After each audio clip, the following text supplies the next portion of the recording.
Усім прывітанне яшчэ раз, з вами по-ранейшаму Зміцер Лукашук. Працягваем абмяркоўваць падзею Беларусі і за яе межамі, і працягнем мы абмяркоўваць з нашым наступным госцем, які адмыслова да нашага эфіра далучыўся з далёкай, але такой блізкай нам усім Канады, якая яшчэ не стала і, спадзяюся, не стане у будучым ніякім 51-м штатам, а будзе працягваць заставацца незалежнай краінай, незалежнай дзяржавай, дзе будуць добра пачуваць сябе беларусы з канадскай дыаспары. І вось прадстаўнік гэтай дыаспары, старшыня аўтарскага аддзела згуртавання беларусаў Канады, рэдактар веб-часопіса «Культура нация», актывіст беларускай дыаспары Атавы і паэт Пётр Мурзёнак у нас сёння ў эфіры. Добрый день, спадар Пётр.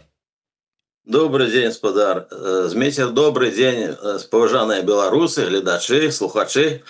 Я хотел бы только поправить, что это не аўтарскі аддзел, а атаўскі аддзел згуртавання беларусаў Канады. Атаўскі, ад слова Атава. Ага. Атава, столица Канады. Гэта вельмі такое добрае удакладненне. Пазначу сябе, калі наступны раз мы будзем з вами ладзіць эфір, каб я ўжо больш не памыляўся. Але ўжо у якасці ўсё ж таки, я так разумею, веб-рэдактара, дакладней, рэдактара веб-часопіса «Культура нация», вы днямі апублікавалі зварот і скіравалі такі адпаведны зварот і скіравалі яго да некалькіх структур, людзей, там, арганізацый, як тут правильно сказаць. Мы тут по ходу, я думаю, разбяромся, але вы скіравалі гэты зварот Святлане Ціхановскай як старшыні кіраўніцы аб'яднанага пераходнага кабінета, Паўлу Латушку як кіраўніку Народнага антыкрызіснага ўправлення, Івонцы Сурвіля як старшыні Рады Беларускай Народнай Рэспубліцы, кіраўніцтву Еўрасаюза і ў адміністрацыю прэзідэнта ЗША Дональда Трампа. Гэты зварот тычыцца, безумоўна, беларускаму пытанню. І вы там апісваеце не толькі ваше бачанне сітуацыі ў Беларусі, але і выказваеце свае прапановы. Але, спадар Пётр, давайте пачнем спачатку. Чаму менавіта зараз, менавіта вось у гэты момант вы прыйшлі да высновы, што час выступіць з такім зваротам, то бок, што вас паштурхнула менавіта цяпер гэта напісаць? Дякую. Ну, я хотел бы пачаць свою прамову, як бы сказаць, з таго, з простых двух слоў. Слава Украіне! Сёння спаўняецца 4 гады, як пачалася Вялікая айчынная украінская вайна. Я чаму так яе называю? Таму што лічу, што айчынай для трох народаў, рускага, беларускага, украінскага, якія, допустим, расійская прапаганда лічыць, што это адзіны народ, я так не лічу. Мы розныя народы, мы блізкія народы, але гэта не одно і тое самае. Вось. І айчынай для мяне з'яўляецца Кіеўская Русь, калі казаць пра айчыну. І Кіеў, але не Москва і не Масковія. Вось, гэта хацеў бы я пачаць. Ну, вайна, якая распачалася 4 гады таму назад імперскай Расіі пад кіраўніцтвам ваеннага злачынца Пуціна, працягваецца, і канца яе пакуль што не відаць. Магчыма, ўсё ж такі мы ў гэтым годзе будем сведкамі усталявання адноснага міру паміж гэтымі краінамі. Я хочу сказаць, што гэтыя падзеі, вайна пачалася здаўна. У 13-м годзе адбылася рэвалюцыя годнасці на Майдане. У той час я напісаў верш, які прысвяціў, калі можна, спадара Зміцера. Ну, кароткі, я пачытаю. Да, калі ласка. Ён называецца «Кіеўскі верш». Тады адбываліся гарачыя падзеі на Майдане. Разгуляліся свежыя ветры, раздзімаюць шчаслівыя сцягі, душ хвалююць таемныя нетры, сталі побач паляне і ацвягі, крывічы пазіраюць з надзеяй, часам цуды здараюцца раптам, перад новай халоднай завеяй дух свабоды ўсё ж выстраліць трапна. Як не сёння, а завтра ўсё ж будзе. Горда ўздымуцца вольныя сцягі, бо жывуць не рабы тут, а людзі, крывічы і паляне, яцвягі.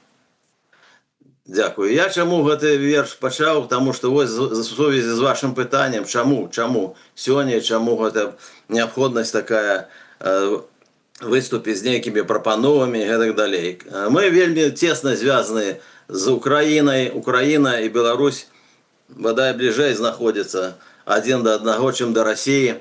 У свой час, некалькі гадоў таму назад, я абгрунтаваў гіпотэзу аб тым, што ўсходнія славяне ўтварылі две цывілізацыі. Беларуска-украінскую цывілізацыю, або рутэнскую цывілізацыю, як я называю, і еўразійскую цывілізацыю. Так вось, вайна, якая зараз сёння ідзе паміж Расіяй і Украінай, гэта вайна міжцывілізацыйная. Это война паміж двумя цивилизациями. Это розныя цивилизации з рознай ідэалогіяй, з розным менталітэтам насельніцтва, якое проживае там. Я не прихильник расчалавечвання расіян. Там живут таксама люди, алены, адурманеныя, абалваненыя.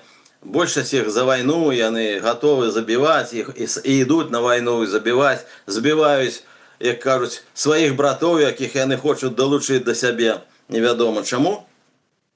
Вось. Ну і далей я хочу сказаць, што яны нават помнік пабудавалі ў Маскве вялікаму князю Владимиру. Усё хочуць прысабечыць сабе Кіев, усю Украіну да сябе. Ну а Беларусь знаходзіцца пад фактычнай акупацыяй, дзе кіруе марыянетка Лукашенко. Вось. И так, еще хочу додать, что основными адносна гэтых цивилизаций, что основными факторами, якія спрыялі ўтварэнню гэтых двух цивилизаций, з'яўляецца распад Киевской Руси на конце 11-го, початку 12-го стагоддзя, падпарадкаванне Масковіі Залатой Орде и, вядома, ўтварэнне Вялікага княства Літоўскага. Вось. Ну, Беларусь зараз знаходіцца ў вельмі складанай сітуацыі. Мы лічым, што ў Беларусі зараз ёсць і палітычны крызіс, і крызіс, дэмаграфічны крызіс, і можна сказаць і так. Вось. По моих разликах у конце 10 год тому назад у далеким и близким замежье проживало больше 1,5 миллиона человек, миллион где-то 600-700 тысяч. Зараз після революции надеи, как я называю 2020 года, у эміграцию съехали еще 500-600 тысяч человек, то зараз атрымоўваецца, что за мяжой проживая больше 2 миллионов человек, приблизно 2,2 миллиона человек. Белорусов вы маете на увазе? Белорусов, этничных белорусов. То амаль кожна четвертая Беларусь проживає зараз за межой. Ось так, вот таким чином атрымоўваецца. Ну, то, что палітычны крызіс, я не буду туда далёка распаўсюджвацца, гэта ўсё ведаюць, і мы про гэта не будем зараз сказаць. Палітычны крызіс на лицо, як кажуць. Рэпрэсіі ў краіне працягваюцца, палітычныя партыі забаронены, грамадскія арганізацыі зачынены, сродкі масавай інфармацыі зачынены, рэпрэсіі пацягваюцца на індывідуальным узроўні. Людзей трасуць у іх тэлефоны за лайкі, за данаты і гэтак далей. Свабоды ў краіне няма. Вось. Ці могуць быць людзі шчаслівыя у несвабоднай краіне? Вядома, не могуць. Нейкая частка жыве беларусаў, якая присоседзілася да ўлады, можа і жыве і добра. Я вось не бачыў учора на нашай ніве здымкі, як беларусы адпачываюць на Мальдзівах, на Маўрыкіі, на Шры-Ланцы і гэтак далей. То есть, ну, могуць люди другие сказаць, ну, Лукашенко гаспадарнік, ён такі толковы, яго ўсе любяць, ён такі гаспадарнік. Ну, сапраўды, Беларусь не галадала, як там літоўцы ці латышы пасля развалу Савецкага Саюза. Ну, дзякуючы, конечно, Расіі. Вось. Але які ён гаспадарнік, я не думаю, што ён такі вялікі гаспадарнік. Людзі не адчуваюць сябе свабоднымі, людзі нешчаслівыя. І я не думаю, што людзі беларусы зараз шчаслівыя. Ну як можна казаць пра чалавека, які гаспадарнік, які 30 гадоў сваімі крыкамі і загадамі воюе і ўсё не можа выцягнуць з гаўна цялят і кароў. Увесь час, кожны год мы бачым гэтыя разгоны міністраў розных, адказных людзей, губернатараў, што тое, сёе, там каровы загінулі, там цяляты загінулі. Ну гэта ўжо смешна. Ну, такім чынам, чаму я падыходжу да адказу на ваше пытанне ўсё ж таки? Я лічу, што зараз у Беларусі палітычны, гуманітарны крызіс. Столькі людзей шмат з'ехала, дзячыя садкі зачыняюць, таму што дзяцей няма. А што, 500-600, это ж маладыя людзі з'ехалі, працавітыя, таленавітыя, крэатыўныя. З'ехалі, іх няма, працоўных рук не хапае. Спадар Лукашенко злачынец, фактычна. Ён антынацыянальны чалавек, разбурыў усё нацыянальнае, людзі свядомыя все паз'ехалі ў краіне, 1500 палітычных зняволеных знаходзіцца. Вось. Ну і згубіў думку. Спадар Пётр, давайте я как бы накірую вашу думку у працяг таго, што вы звяртаеце ўвагу, чаму вы скіравалі свой ліст, ну найперш Ціхановскай, Латушку і Івонцы Сурвіле. Вы пішаце, што зараз у замежжы працуюць 3 урады ў выгнанні: аб'яднаны пераходны кабінет, антыкрызіснае ўправленне і Рада Беларускай Народнай Рэспублікі. Но яны працуюць, ну, калі так падыходзіць, калі паглядзець, нібыта па розных накірунках. Што дрэннага, што у беларусаў ёсць аж цэлых 3, ну, калі паводле вашай класіфікацыі, урада ў выгнанні? Добра, значит, я хочу сказать наступное, что я вот закончу думку, что столько людей з'ехало, и да, Лукашенко, урад Лукашенко зараз людей працоўных рук не хапае в Украине, будут запрашаць з Пакистана людей. Так вот, ситуация такая складана, и многие люди, якія думают, шукаюць шляхи выходу з гэтай ситуации. Ну, мы таксама не засталіся ў баку, і вось у нас ёсць свае прапановы. Мы ведаем ініцыятыву спадарання, вот недавно Колесникові абмяркоўвалі, што трэба нейкім чынам, каб налажваць сувязі з Еўрапейскім Саюзам, каб была размова з урадам Лукашэнкі, фактычна, каб ішлі перамовы ў нейкім сэнсе. Ну, я таксама прыхільнік таго, што перамовы мусіць быць. Са злачынцамі то таксама можна перамаўляцца, калі яны, можа, саступяць, можа, пакаюцца, можа, памяняюць сваю палітыку і гэтак далей. Трэба размаўляць і трэба ціснуць, я згоден таксама, што краіны, якія разумеюць, што адбываецца ў Беларусі, маглі бы нейкім чынам уплываць на урад Лукашэнкі з тым, каб памяняць сітуацыю нейкім чынам. Ну, ёсць розныя падыходы і розныя думкі ўжо блукалі, так сказаць, у інфармацыйным поле, якім чынам можно поменять, ну, дочекаться неких змен у Беларуси. Ну, такая была думка, что и Россия могла бы поуплывать. Конечно, могла бы. Коли бы она была демократичной краиной, то, магчыма, могла бы неким чынам поуплывать на змены у Беларуси.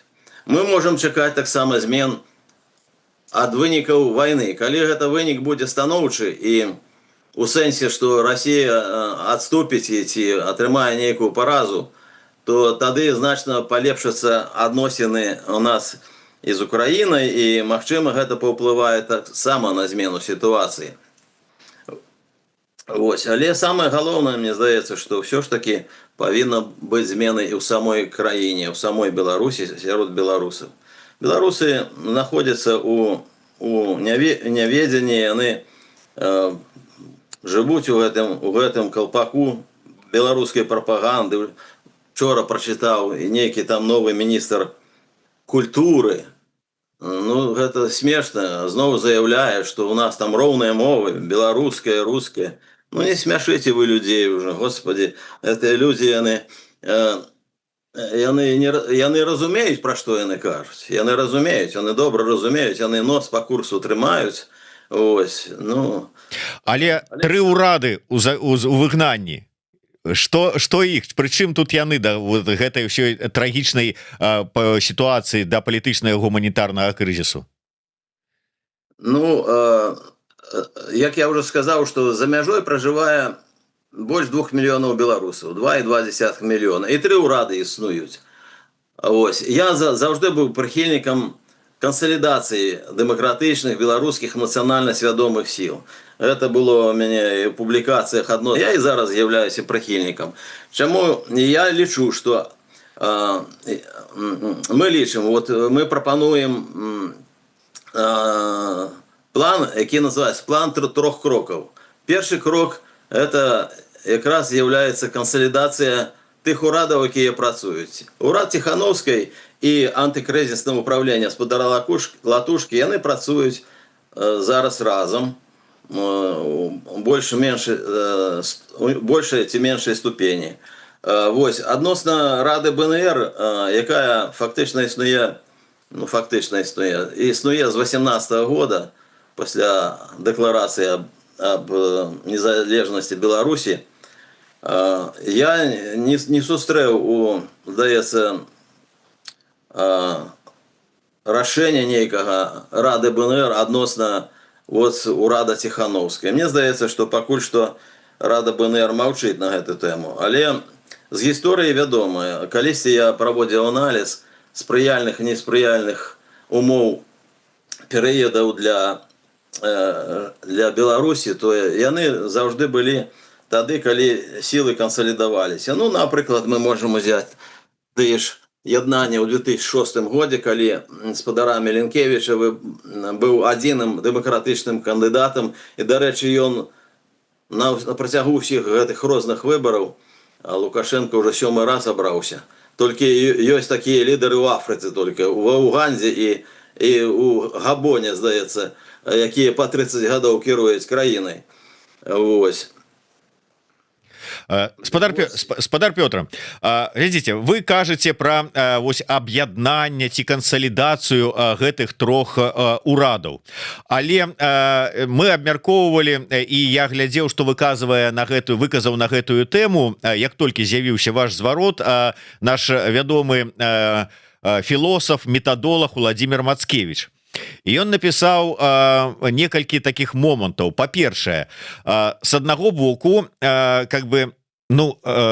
Латушка з'яўляецца і так, умоўна кажучы, падначаленым Святланы Ціхановскай, бо ён з'яўляецца яе намеснікам у аб'яднаным пераходным кабінеце. І фармальна урадам Народнае антыкрызіснае ўпраўленне не з'яўляецца, яны так выконваюць больш такую аналітычную функцыю. Івонка Сурвіла мне асабіста у нашым інтэрв'ю і за межамі яго таксама, яна неаднаразова выказвала сваю падтрымку Святлане Ціхановскай. То бок фактычна, так фармальна, без такога афіцыйнай заявы пра нейкую кансалідацыю, яны і так у пэўнай ступені супрацоўнічаюць па пэўных момантах. То бок, ці патрэбна ўсё ж таки нейкая такая афіцыйная заява, без гэтага ніяк не дамагчыся там пэўных мэтаў? Я думаю, што такая заява патрэбная. Гэта першы крок з таго плана, які мы прапануем. І чаму гэта так? Таму што гэта вельмі важна не толькі для саміх беларусаў, бо яны будуць бачыць, што нейкі ёсць агульны цэнтр, з якога ідуць кансалідаваныя, узгодненыя планы, як жыць, што рабіць. І таксама гэта больш важна для знешніх стасункаў з рознымі краінамі, з тымі ж Еўрапейскім Саюзам і гэтак далей. Калі гэтыя урады іншых краін будуць бачыць, што да, сапраўды ёсць кансалідаваная сіла, то з імі размаўляць будуць по-другому. Гэта вельмі важны крок кансалідацыі і аб'яднання. У гісторыі мы ведаем, што на пачатку 100 гадоў назад, на пачатку 20-го стагоддзя, пасля абвяшчэння незалежнасці Беларусі, існавалі 3 урады. існаваў урад Луцкевіча, Ластовскага, яшчэ быў урад такі незалежны, такі Бахановіча, афіцэр у Гродно такі быў. Вось. І што гэта было? Што гэта дало? Да нічога не дало, таму што і тры ўрады былі, працаваў прадстаўнік урада спадар Ладноў у Версалі, спрабаваў прадстаўляць Беларускую Народную Рэспубліку, але і ён пісаў, што людзі бачуць, заходнія лідары бачуць, што няма толку, што ўрады розныя працуюць. Нема кансалідацыі ў беларускіх сілаў. Тое самае зараз мы бачым. Тады мы атрымалі паразу. Ніякай падтрымкі ад вялікіх краін у той час Беларуская Народная Рэспубліка не атрымала. Яна і зараз можа не атрымаць, калі усе будуць працаваць разрознена. То есть вот такая ідэя. Можа яна выглядае наіўнай крыху, але палітычна, мне здаецца, гэта матывавана. Але спадар Пётр, я просто вот мне хочется, каб вы выказаліся як мага побольш там таких аспектах гэтага пытання. Я разумею, что вы як чалавек такі, які любіць паразважаць, можете шмат таких і прыкладаў і тэм закрануть, але давайте так прытрымлівацца, каб так больш давесці нашу думку да усіх актараў, якія у гэтай сітуацыі задзейнічаны. Латушка там с Тихановской скажуць: ну мы и так разом, ну хочете, мы тут напишем гэтую заяву, что мы кіраўніца аб'яднанага пераходнага кабінета і намеснік кіраўніцы народнага пераходнага кабінета разом. А что наконт вот все ж таки Рады БНР? Вот она побач з вами там сядзіць, это Рада БНР у Канадзе, і ёсць якія-нибудь звесткі, яна пагодзіцца, Рада БНР сваю, так бы мовіць, сваёй легітымнасцю не падзялілася, ні калі ўзнікла, там скажем, Беларусь як незалежная краіна, ні пазней. І я ведаю пра перасцярогі. Мне Івонка Сурвіла рассказывала сама, якія перасцярогі ў іх былі, чаму яны, вот умоўна кажучы, сваю грамату легітымнасці не аддалі там ні Шушкевічу, там ні пазней каму-небудзь. Чаму яны зараз аддадуць, падзеляцца? Ці як вы бачыце? Можа быць, яны і аб'ядноўвацца ні з кім не хочуць. 100 гадоў не аб'ядноўваліся ні з кім. Чаго ім зараз аб'ядноўвацца? Я згоден з вами. Вот в этом вся проблема. Ёсць жа яшчэ розныя ігракі на палітычным полі. Там Саннікаў, які лічыць, і там Хартыя 97 лічыць яго прэзідэнтам уже 30 гадоў. Вось. Или там спадар Пазняк, там яшчэ ёсць. І яшчэ другія, спадар Цапкала. Усе яны лічаць сябе, усе яны як бы узначалюють нейкія платформы, праграмы нават, групы. Але ўсе сядзяць по розных вуглах і за стол за один разом не сядуць. Бо кожны сябе лічыць там прэзідэнтам. Тое самае, відаць, і з Радай БНР адбываецца. То есть гэта такі бар'ер, это чырвоная лінія, якую трэба каму-то перайсці. Таму што калі гэта значыць, што людзі гэтыя будуць сядзяць па вуглах па сваіх і далей. Яны ніколі кроку не ступяць. А гэта важны крок, на мой погляд. Гэта важны палітычны крок. Калі не, дык гэта тады ўсё остальное палітыканства. Ну так, это маё меркаванне. Я магу памыляцца, конечно. Вось. Але вот глядзіце, нават уявім сабе, што Рада БНР прыме такое рашэнне і скажуць: ну мы сваю там легітымнасць не аддаем, там умоўна кажучы Тихановскай, але мы аб'ядноўваемся, уваходзім у агульны, як вы кажаце, урад нацыянальнага паратунку, працуем разам. Ну хорошо, вот гэтыя тры структуры, тры гэтых урады пайшлі на гэта, аб'ядналіся ў гэты вось умоўны урад нацыянальнага паратунку. А паралельна існуюць усе тыя структуры, асобы, платформы, якія вы пералічылі і якія яшчэ не пералічылі. І паралельна з прадстаўнікамі гэтага урада нацыянальнага паратунку, які аб'яднае тры урады, будуць ездзіць па Брусэлях, Вашынгтонах, Атавах і іншых гарадах, там, скажем, прадстаўнікі Тихановскі, Сергей, прадстаўнікі Пазняка, прадстаўнікі кааліцыі за вызваленне палітвязняў на чале з Кавалеўскім і іншыя, і гаварыць іншыя тэзы, адрозныя ад таго, што будуць гучаць з боку. І што, мы ўсё адно будзем мець тое ж самае? Цалкам згоден. Значит, я могу черту такую подвести тут, что для того, каб гэта здарылася, патрэбна воля. Воля гэтых людзей. Бо калі не будзе волі гэтай, это калі няма гэтай волі, то это означает, что беларусы увогуле ни на что не здольныя. Это элементарная рэч. Некім чынам сустрэцца і паговорыць. І падумаць, ці гэта варта рабіць, ці не варта. А яны увогуле не хочуць, мне здаецца, і сустракацца. Можа, неабходнасці няма, як вы кажаце. Латушка з Ціхановскай працуюць, а хтосьці там трэці, чацвёрты, пяты. Ну, гэта... Ну, а яны пажадана было, каб яны таксама падключаліся ў гэты працэс. Але я не прыхільнік зваротаў і заклікаў, таму што ведаю, што яны не працуюць. Можна 1000 разоў гаварыць «Жыве Беларусь», і можна 1000 разоў гаварыць «Давайте размаўляць на беларускай мове», але ад гэтага нічога не мяняецца. Трэба зрабіць нейкі крок. Трэба зрабіць крок. Вот першым крокам я лічу, з гэтага плана я лічу утварэнне такого адзінага ўрада.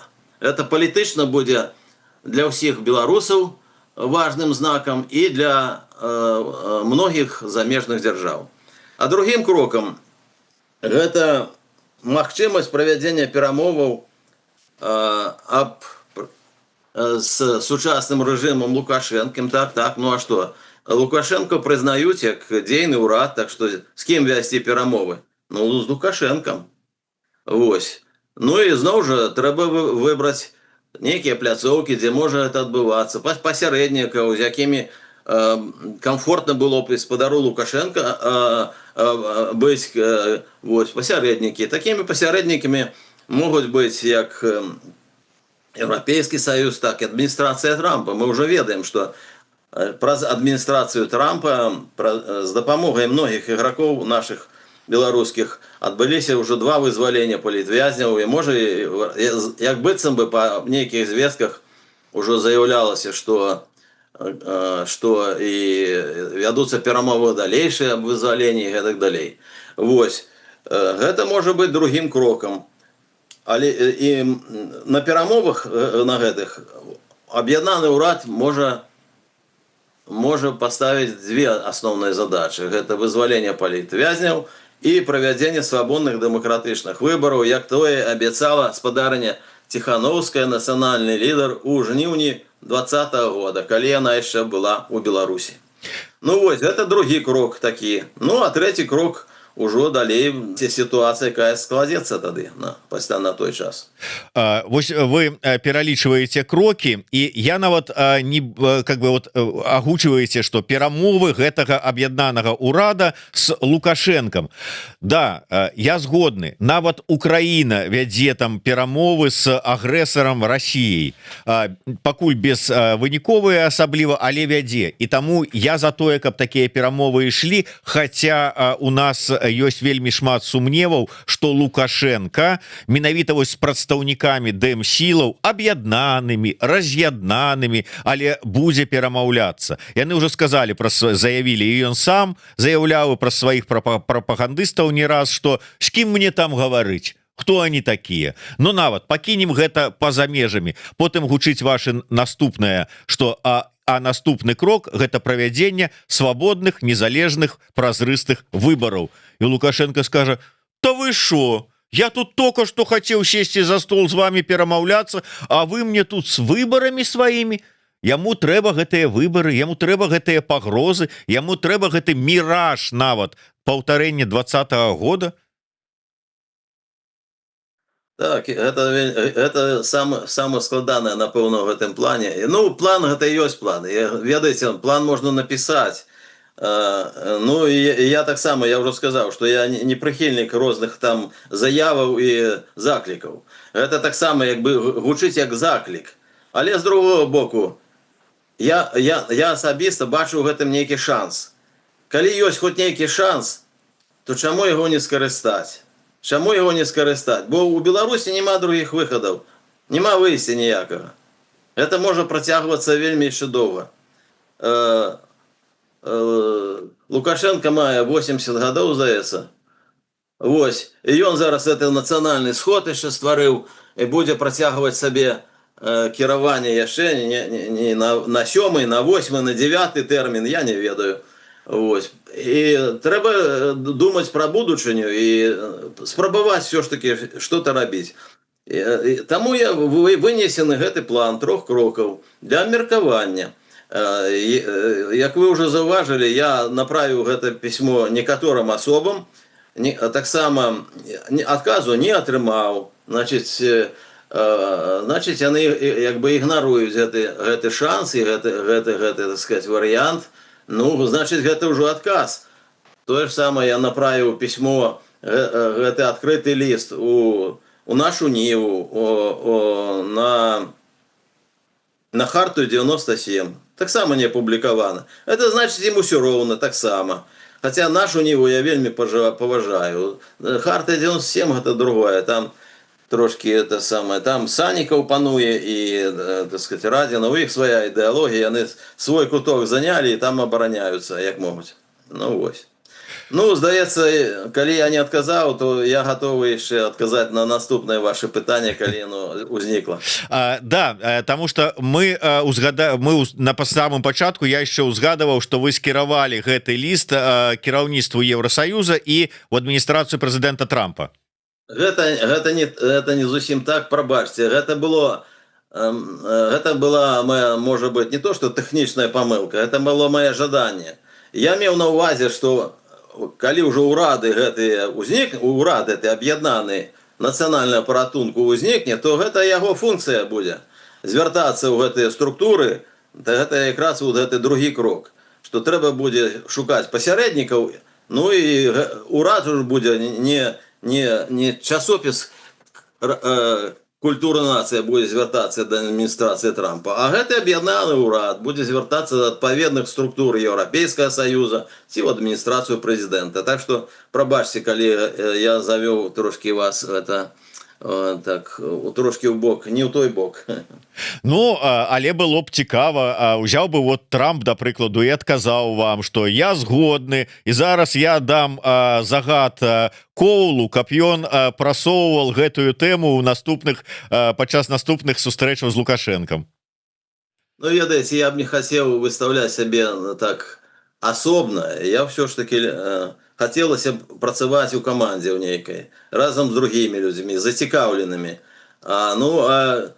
Ведаеце, допустим, мы штосьці прапанавалі, допустим, яшчэ хтосьці 10 варыянтаў прыдумаў такіх, то это будзе ўсё разрозненыя спробы, і яны не будуць мець поспеху. Поэтому вось трэба, мне здаецца, з першага крока пачынаць. Вось, і калі ўжо пра гэта расказваць далей, тут можна зачапіць яшчэ каардынацыйную раду, якая была абрана, сколько чалавек, 6 тысяч, неважна, была абрана. Зараз выбары будуць у маі. Але, зноў жа, гэтыя структуры, якія 5, 4, 7, яны зноў не ўдзельнічаюць у гэтым. Это зноў у гэтых людзей няма волі. Няма волі спрыяць. Яны ўсе ў грудзі сябе стукаюць, што яны за Беларусь, што яны за ўсё, але ў іх няма волі з'яднацца. Я зараз пішу яшчэ адзін артыкул, і я знайшоў, ну не то, што знайшоў, раней было. Мне было вельмі прыемна знайсці здымак, где таксама ў снежні аб'явілі незалежнасць, і на гэтым здымку сядзяць людзі, якія аб'ядналіся, маладыя, пажылыя, з барадамі, з маладыя, усе сядзяць, чалавек 30, і яны аб'явілі тады незалежнасць, аднаўленне незалежнасці Літвы. Яны разам усе, разам. І глядзіш на гэты здымак гістарычны, там усе маладыя людзі, пажылыя людзі, з бародамі, але яны разам аб'явілі, разумееце? І вось, а ў нас гэтага няма пакуль што. І, пакуль гэтага не будзе, мне здаецца, і толку не будзе. Спадар Пётр, вот мы уже закранули гэтую тэму, што апроч узгаданых 3 структур, 3 там палітычных грамадскіх дзеячоў, Ціхановская, Латушка, Івонка Сурвіла, ёсць іншыя асобы, якія можа быть і не хочуць і не будуць і не імкнуцца аб'яднацца на гэты момант, але просто ваше бачанне, я не ведаю, ці чыталі ці не чыталі вы, Владимир Мацкевич уже нами тут узгаданы, зараз плануе правесці такую штабную гульню, сабраць усіх асноўных палітычных актараў, ну і нейкае там планаванне дзейнасці, якое можа быць, можа і прывесці. Вот як вам бачыцца да такой вот нейкай кансалідацыі, ці не, ці гэта ведаючы гісторыю найноўшую палітычную Беларусі, апазіцыі і гэтак далей, гэта марныя спробы, таму што нават у часы узгаданага вамі адзінага кандыдата Александра Меленкевіча ў 6-м годзе поўнай кансалідацыі ўсё ж таки не было. Дякую. Я ведаю про ініцыятывы професора Мацкевича, і гэта, так сказать, гульня, якую ён зараз праводзіць. Я называю гэта мадэліраванне сітуацыі. Я цалкам падтрымліваю такую ініцыятыву, вельмі паважаю гэтага чалавека. Як за яго артыкул у 20-м годзе «Што рабіць», я напісаў нават свой сугучны артыкул «Что рабіць, что делать або что рабіць», у гонар, ну як бы сказать, у знак солідарнасці з професором Мацкевичем, які на той момант якраз быў у турме. Вось. Я вельмі падтрымліваю гэту ідэю, таму што нам, беларусам, гэта не хапае. Вот сядзець па кутках, да, гэта хорошо. А вось размаўляць, нават сціснуўшы зубы, вось, трэба навучыцца. Трэба навучыцца сесці і размаўляць адзін з адным, не лаяцца, не прызывацца кагабістамі, яшчэ якім-небудзь, котлетамі і прочымі. Гэта сорам такі, гэта такая нізкая палітычная культура людзей, якія прэтэндуюць на самыя высокія пасады, на самую высокую пасаду. Все хочуць быць прэзідэнтамі, а палітычнай культуры няма, ноль, нулевая. Яны адзін аднаго абзываюць, сварацца, ну гэта так непрыстойна, і слухаць гэта, і чытаць таксама. Вось. Поэтому цяжкая ситуация, да, цяжкая. Все от лидеров, многое залежыць ад лидеров. Правильно профессор Мацкевич сказал, что трэба берагчы лидеров с одного боку, але гэтыя лидеры павінны быць адказнымі и проявлять свою волю, палітычную волю, калі яны такія палітыкі. Все лічуць там, вот той палітык, все себе яны лічуць палітыкамі. Калі вы палітыкі, рабіце крокі палітычныя. Сядьте за стол разом, поговорите, обмяркуйте. Я заўжды зайздрошу, я часто гляжу розныя ютубы украінскія. Яны ўвесь час размаўляюць. Там ёсць больш актыўныя людзі, менш актыўныя блогеры. Яны запрашаюць туды людзей з рознымі думкамі. Там яны могуць, ну, не сварыцца, але спрачацца інтэнсіўна. У нас такіх пляцовак няма. Вось, можа быць, вы часам кагосьці, 2-3 чалавек запрашаеце, якія могуць нейкую ісціну шукаць па той ці іншай тэме. Гэта вельмі добрая пляцоўка, і дзякую, вот я вельмі вдзячны, што вы мяне запрасілі, хоць, можа быць, тэма занадта шырокая, каб сёння ўсё, таму што я сам бачу, я сабе тэзісы некаторыя напісаў тут перад выхадам у эфір, але тэм вельмі многа, якія можна закрануць, вот менавіта пра выхады, знаходжання, пра пошукі выйсця для Беларусі. Цяжка, вельмі цяжка. І зараз атмасфера такая маральная, вельмі складаная. Людзі прыгнечаны, рэпрэсіраваны. Што казаць? Ужо гэты рэжым, агідны рэжым, как это, уродливый режим уже дотягивается уже за межи. Вот я ведаю уже канадские люди, белорусы, якія тут живут, их родня репрессиям подвергается, там на родиме. Уже добрались сюды, говнюки гэтые все. Разумеете, пробачьте за это слово. Ось. Это ж ну куды? Спадар вот Лукашенко. Кто он такі? Ну да, белорусский человек. Его обрал народ. Хорошо. Але ж Олеж, ну кто по своей сути, по ментальности? Это советский человек. Мой адрес не дом и не улица, мой адрес Советский Союз. У что он верить? А он ни в что не верить. И он православный атеист. Он православный атеист. Ну, добре. Як он своих людей называет? Клочок земли. Это он про Беларусь каже. Як он про людей? Народец, говорит. Народец белорусский. Ах ты уродец, что ты народец, говоришь на белорусский народ. Ну, вось, ну, пробачьте. Ну, дзякуй. Ну, а наконт культуры тут, да, я спрэчак там ці абмеркаванняў, я тут цалкам з вами згодны, тому что часам хочаш сабраць на пляцоўцы той же самой студыі Еўрарады, каб людзі падыскутавалі і такое: а я не пойду з ім, чаго я буду з ім там дыскутаваць, нешта яму даказваць, запрасіце мяне в эфир, аднаго я прыйду, раскажу сваю пазіцыю, а спрачацца я не буду. Ну, і як вот тут вот, і потым журналісты не ладзяць таких вось пляцовак дэбатных, дзе можна было б нешта абмеркаваць. Ну, добра, дзякуй вялікі. Спадар Пётр, на завяршэнне просто так вот, тут вот побач ад мяне зараз у Варшаве Ціхановская знаходзіцца. Я пры нагодзе яе там скажу: так што там, вон ёсць такая добрая прапанова ад часопіса, супрацоўнікаў часопіса «Культура нацыя» наконт аб'яднання. Ну-ка давайте, што вы тут скажете? А у вас там неподалёку Івонка Сурвіла. Вы там яе як-нибудь так возьмите. Может быть, ну не могуць яны самі. Дык мы іх да вадапоя вось гэтага такого кансалідацыйнага прывядзем. Ну, гэта добрая ідэя, добрая ідэя. Ну, я спадзяюсь, што яны ведаюць пра гэты адкрыты ліст, бо яны атрымалі, я думаю, так атрымалі, але потому что отправлялся персонально, як бы, вось. Але ж ніхто не адказаў пакуль што. То яны думаюць, напэўна. Можа, яны думаюць, і тады у вашым эфіры якраз і скажуць свой, як сказаць, вынік сваіх думак.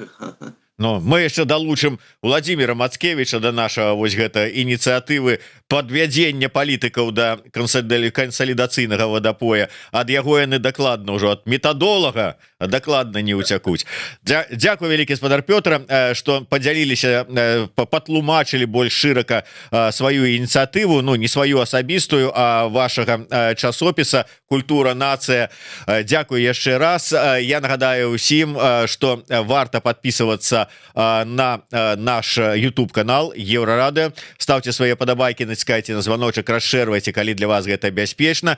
Пашукайце, я думаю, цікава вам будзе пачытаць веб-часопіс «Культура нацыя». Пётр Мурзёнкам выдае гэты веб-часопіс ужо не адзін год. Вельмі цікава, так што, калі ласка, адукоўвайцеся.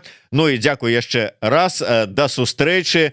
Спадзяюся, пабачымся яшчэ раз разам з вами вочы ў вочы на вашай, цяпер ужо вашай таксама зямлі канадыйскай. Да сустрэчы ўсім. Жыве Беларусі, слава Украіне. Героям слава. Дзякуй, спадар Зміцер, за запрашэнне і за магчымасць падзяліцца сваімі думкамі. Вось, хочу сказать, что часопіс «Культура нацыя» быў заснаваны ў 12 годзе, яму ўжо 14 гадоў, і ён знаходзіцца на веб-сайце вельмі проста: www.sokovik.net. Вось. Так что, калі ласка, заходзьце на наш сайт таксама. Заходзьце, чытайце, адукоўвайцеся. Да сустрэчы. До сустрэчы, дзякую. І